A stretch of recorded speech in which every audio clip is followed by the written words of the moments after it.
over $10 billion, around $10 billion in requests that were made for these around $2 billion in funds. And the fact that Connecticut is receiving, as a result of the news this morning, $121 million to support this high-speed rail system is a great tribute to all involved. So my hats off to everybody here for the job that's been done. And certainly to Ray LaHood and the Obama administration for their recognition of the vital significance of this proposal. Just to put it in perspective briefly, and then I'll turn to the governor and others for some comments to make. This corridor of ours that runs from the Haven on it through Springfield represents in population around 2 million people in our state, a little less than that. There are 32 colleges and universities in this core area.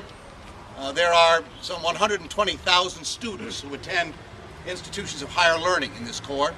There are over 40,000 businesses, most of them small, that are located in this very corridor, this knowledge corridor we've talked. Providing vital transportation links will make a huge difference for this part of our state, getting people off the roads.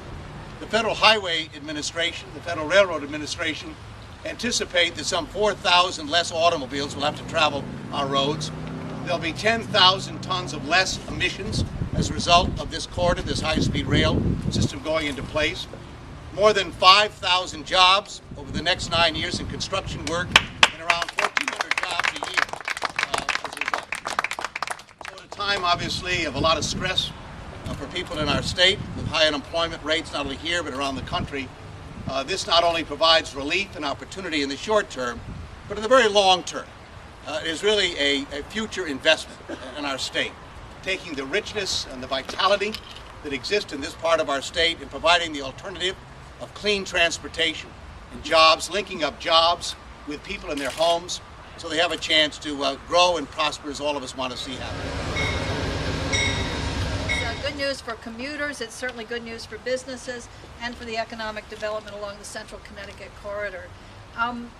You know, Chris sort of hit on most everything that we all want to talk about here today.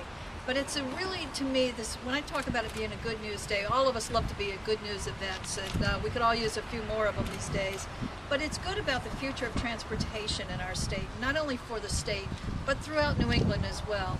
And as the Senator mentioned, you know, we're talking today about celebrating the fact that we are receiving $120 million, almost $121 million in federal grant. That, my friends, is very impressive, and we are thrilled.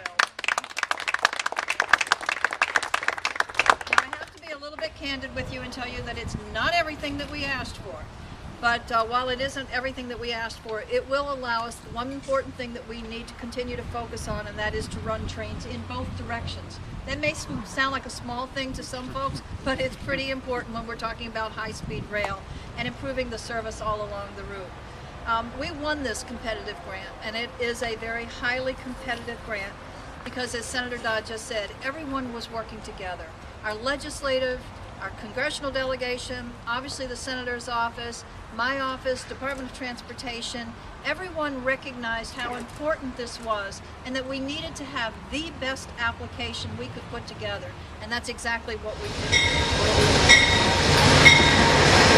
The state legislature, a very disturbing report on the future of Connecticut's economy made the rounds in both the House and the Senate, and what it warned was that though Connecticut enjoys this enormous advantage given the quality of life here and our proximity to major international economic hubs like Boston and New York, we were at risk of becoming an economic cul-de-sac because it was getting harder and harder to get people and goods to and from those major economic centers. This investment in the New Haven to Springfield rail line unlocks almost limitless economic potential for this state, and in particular for this city. Whole issue of infrastructure, and it is the driver of economic development is what this is all about. And it is the future. This is not short-term, it's not stimulus, it's not the recovery program. When the pieces are pulled together, this is about what our national growth will be all about.